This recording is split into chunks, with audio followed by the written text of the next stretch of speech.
कैसे हैं आप लोग दोस्तों। ऐसे तो खैर पॉलिटिक्स से थोड़ा सा एक दो कदम की दूरी बनाकर ही रखता हूं मैं।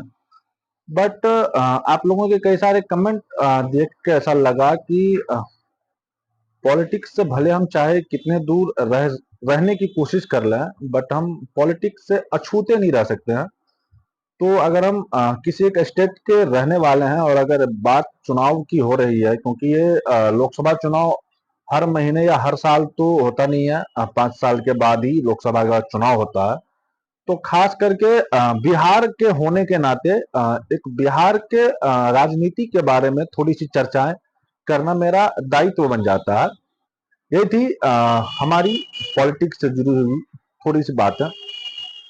बात किया जा रहा है बिहार के ही एक लोकसभा सीट है जो ज्यादा पुरानी नहीं है, थोड़े ही दिन पुरानी लोकसभा सीट एक क्षेत्र है।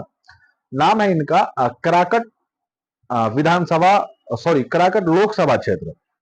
दरअसल पवन सिंह के बारे में चर्चाएं हो रही है कि पवन सिंह जिसको भाजपा ने आसनसोल लोकसभा क्षेत्र से टिकट दिया गया था, वो टिकट पवन सिंह से ले लिया गया है। हालांकि इसमें कई सारी बातें लोग कहते हैं कि टिकट ले लिया गया है, टिकट छीन लिया गया है, टिकट वापस कर दिया गया है। I don't know.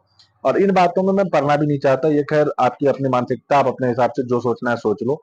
बात हो रही है कि पवन सिंह अपने सोशल मीडिया एक्स अकाउंट पे थोड़े दिन पहले उन्होंने ट्वीट किया था और बताया था कि माता को दिया हुआ जो वचन था उसको पूरा करने में कतई एक कदम पीछे नहीं हटेंगे। उनका असल में कहने का मतलब यही था। और वो अपनी माँ से किया हुआ वादा वो हर हाल में निभाएंगे, यही उनका मतलब था। इस हिसाब से लोग कह रहे हैं कि शायद पवन सिंह से टिकट छीन लिया गया। क्यों? क्योंकि अगर वो टिकट वापस करते, भाजपा का टिकट अगर वो वापस करते अपने हिसाब से, तो दैट मीन कि वो चुनाव लड़ना नहीं चाहते हैं, यही मतलब होता। लेकिन अगर वो भाजपा का टिकट वापस करके किसी और पार्टी से या इंडिपेंडेंट अगर वो चुनाव लड़ रहे हैं, इसका मतलब है कि वो दूसरे वाली बात जो है वो शायद कहीं ना कहीं ठीक साबित होती है। खैर, इसके बारे में हम बाद में बात करेंगे, या छोड़ दीजिए इस बारे में बात। पवन सिंह के बारे में कही जा रही है, पवन सिंह ने चुनाव लड़ने का फैसला तो अपना तय कर ही चुका है, उसमें कोई दो राय नहीं है। लेकिन कौन सी पार्टी से चुनाव लड़ेंगे यह आज भी तय नहीं हो पाया है। और इसी बीच यह चर्चा निकल के सामने आ रही है कि पवन सिंह मायावती की पार्टी जो है बीएसपी, बहुजन समाज पार्टी वादी पार्टी के टिकट पर चुनाव लड़ सकते हैं। यह भी एक संभावना जताई जा रही है और उसके पीछे का कारण है, संभावना ही है, अभी इसको फिक्स मत मान लीजिएगा, बस सूत्रों के हवाले से खबर आई है। संभावना ये जताई जा रही है कि इसके पीछे कारण है कि जैसे ही पवन सिंह ने घोषणा किया कि हम काराकाट लोकसभा से चुनाव लड़ेंगे, वैसे ही काराकाट लोकसभा क्षेत्र में सियासी भूचाल आ गया। और सियासी भूचाल आने के दो महत्वपूर्ण कारण है। पहला कारण है काराकाट लोकसभा क्षेत्र का यह जातीय समीकरण, जिसमें यादवों की जो संख्या बताई जाती है। मैं आपको काराकाट लोकसभा क्षेत्र के बारे में थोड़ा सा आपको इतिहास बता देता हूँ, उसके बाद यहाँ से हम लोग चर्चाएं शुरू करेंगे। कराकट लोकसभा क्षेत्र का जो इतिहास रहा है वो ये है। कराकट लोकसभा निर्वाचन क्षेत्र पूर्वी भारत के बिहार राज्य के 40 लोकसभा संसदीय निर्वाचन क्षेत्रों में से एक है। यह निर्वाचन क्षेत्र 2002 में गठित भारत के परिसीमन आयोग के सिफारिशों के आधार पर संसदीय निर्वाचन क्षेत्रों के परिसीमन के कार्यान्वयन को एक भाग के रूप में 2008 में अस्तित्व में आया। कराकट को कुशवाहा बहुमूल्य निर्वाचन क्षेत्र माना जाता है। अब कराकट लोकसभा क्षेत्र के बारे में थोड़ा सा और हम लोग अगर विस्तार से जानने की कोशिश करेंगे, तो इनका जो एरिया है वो भारत के पूर्वी भाग में पड़ता है, राज्य बिहार है। स्थापित की जो इनकी डेट है वो 2009 के आसपास ही, 2009 में ये बना है। यहाँ पे मतदाताओं की जो संख्या है वो है 15,69,989, मतलब 15,69,989 यहाँ पे कुल मतदाता की संख्या है। आरक्षण यहाँ पे कोई नहीं है, खैर सबको छोड़िए।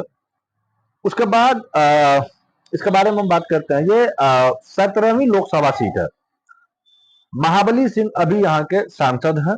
जनता दल यूनाइटेड से, यानी कि एनडीए से, जो कि एनडीए और बीजेपी का यहाँ पे गठबंधन करके मिला हुआ ये सीट है। तो आप इसको अपने हिसाब से जो समझना है समझ लीजिए। क्यों? क्योंकि गठबंधन एनडीए और बीजेपी की है, मतलब चाचा नीतीश का और मोदी जी का।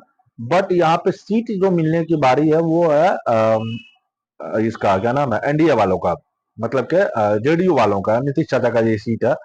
तो अब यहाँ पे वो किस हिसाब से जीतते आ रहे हैं, ये खैर बात की बात अपने हिसाब से सोच लीजिएगा। जाहिर सी बात है, अगर बीजेपी के साथ उनका गठबंधन है तो बीजेपी के ही इशारों पे वो चल रही है। अब बात कर लेते हैं यहाँ पे जातीय समीकरण इस लोकसभा क्षेत्र का क्या कहता है।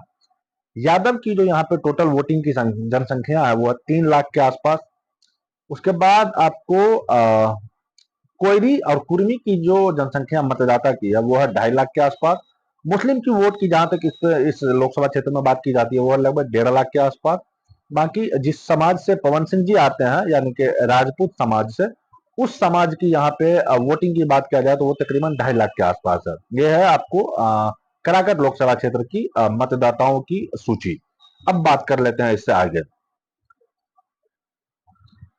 इसके आगे भूचाल इसी की वजह से आने वाली है और यहाँ पे शुरू हो गई है। क्यों? क्योंकि मैंने आपको वोटिंग की जनसंख्या आपको बता दिया है।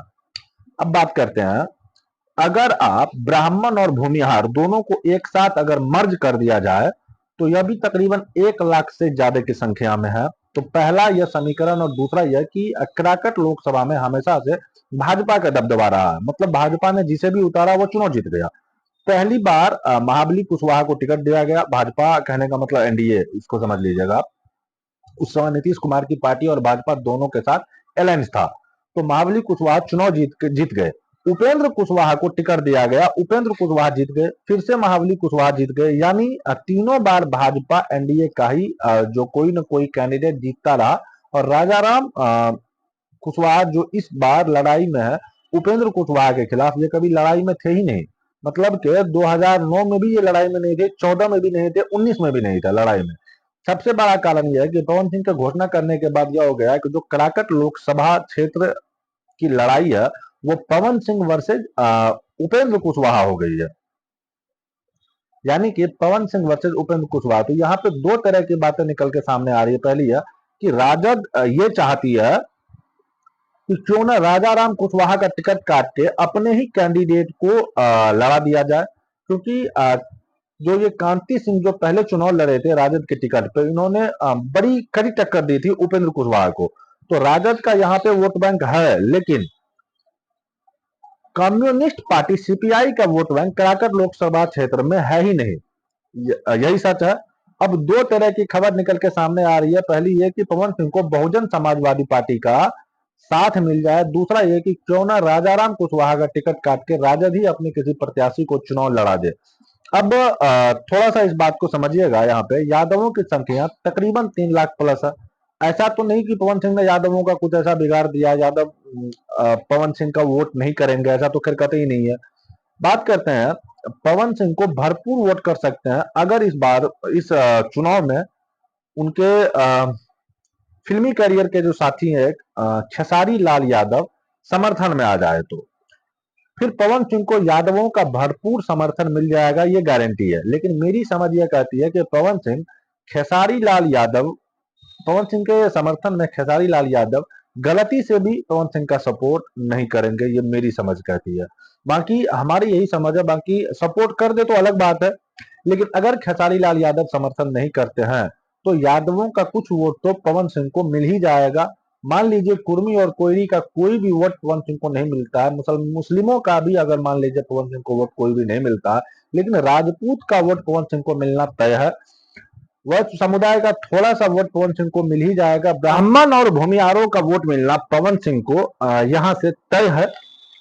इसके पीछे दो कारण है, दो मुख्य कारण ये है कि उपेंद्र कुशवाहा के बारे में जो बात की जा रही है वो कराकट के लोग जो है वो खुश नहीं है, ऐसा बताया जाता है। ये हमेशा से भाजपा के नाम पर उपेंद्र कुशवाहा को यहाँ से जीत मिल जाती है, ऐसा बताया जाता है। क्योंकि उपेंद्र कुशवाहा यहाँ के है ही नहीं। उपेंद्र कुशवाहा को बारे में कहा जाता है कि वो बाहरी है। जो हमेशा ये इलेक्शन में सबसे बड़ा मुद्दा ये हो जाता है कि कौन स्थानीय है और कौन बाहरी है। बाहरी का जो प्रमुख बात यही हो जाती है कि इनको वोट दे दोगे तो ये फिर अगला 5 साल के बाद ही मुलाकात करने के लिए आएगा। ये तो खैर हर जगह का ही रूल है। भाजपा के बारे में कहा यह जाता है कि वहां पे भाजपा का एक कोर वोटर बैंक है, और वो वोट उपेंद्र कुशवाहा को उससे अच्छा वो समझेंगे कि हम पवन सिंह को वोट करें। अब यहाँ पर इस चीज को समझिए कि अगर सच में पवन सिंह बीएसपी का ऑफर स्वीकार कर लेते हैं और बहुजन समाजवाद पार्टी के टिकट पर यहाँ से चुनाव लड़ जाते हैं, तो यह जो कुर्मी और कोयरी का वोट पवन सिंह को नहीं आ रहा था, वो वोट भी आ सकता है। जो मुस्लिमों का वोट नहीं आ रहा था, वो भी लगभग आ सकता है। वह वोट जो पवन सिंह को आ जाएगा, बाकी सारे वोट तो पवन सिंह को मिल ही रहे थे। यही मुस्लिम और कोयरी का और यादव का जो थोड़ा सा रोल प्ले हो रहा था, वो शायद बीएसपी के टिकट पे वो सारी वोट पूरी की पूरी ना सही तो कुछ परसेंटेज में तो जरूर ही आ जाएगी। उसके बाद बात किया जाए बात पवन सिंह के बारे में, पवन सिंह बहुत ही मजबूत स्थिति में वहां उसके बाद वो हो जाएंगे और बहुजन समाज पार्टी के टिकट पे चुनाव लड़ ले तो पहली स्थिति में है। दूसरी सबसे बड़ी स्थिति यह है कि पवन सिंह वोट राजद का नहीं काट रहे हैं, पवन सिंह वोट चाह के भी विपक्षी पार्टी का नहीं काट रहे हैं, पवन सिंह वोट सबसे पहले भाजपा का ही काट रहे हैं। तो यह लड़ाई उपेंद्र कुशवाहा के लिए बहुत ही मजबूत हो गई है। यह लड़ाई पवन सिंह वर्सेस उपेंद्र कुशवाहा हो गई है। तो सबसे बड़ी बात यह भी हो सकती है कि अगर भाजपा के वोटर पूरी तरह से आपस में बट जाए, कुछ वोट उपेंद्र कुशवाहा को चला जाए, कुछ वोट पवन सिंह को चला जाए, तो फिर यह भी हो सकता है कि राजा राम कुशवाहा का टिकट काट के अगर राजद किसी दूसरे कैंडिडेट को यहाँ से चुनाव लड़ा देती है, तो शायद पहली बार कराकट लोकसभा क्षेत्र में विपक्षी पार्टी या राजद का कोई प्रत्याशी सांसद बनकर वहां से आ जाए। यह दो सबसे बड़ी स्थितियां हैं। आप क्या सोचते हैं जरूर बताइएगा कमेंट करके। इस पर आपका कमेंट का जरूर इंतजार रहेगा हमको, कि जिस पवन सिंह ने कभी कहा था कि हमें मुद्दा नहीं पता, आप हमसे संगीत पे पूछिए, मैं इस पे जवाब ये दूंगा कि पवन सिंह ने अपना दिमाग लगा के ऐसा लोकसभा क्षेत्र चुना है कि वह लोकसभा क्षेत्र चुनने के बाद ही ऐसा सियासी भूचाल आया कि कब किसका टिकट कट जाए और कब किसको यहाँ से ट्रांसफर कर दिया जाए, अब उस पर भी सवाल उठने लगे हैं। तो यही होता है। बाकी आप क्या सोचते हैं जरूर बताइएगा। यही थी हमारी आज की जानकारी। आई होप जानकारी आपको पसंद आई होगी। अगर वीडियो पसंद आए तो वीडियो को लाइक कीजिएगा। चैनल पर अगर नए तो चैनल को सब्सक्राइब कर बेल आइकन प्रेस कर दीजिए। मिलते हैं किसी नए वीडियो में नई खबरों के साथ, तब तक के लिए जय हिंद, जय भारत।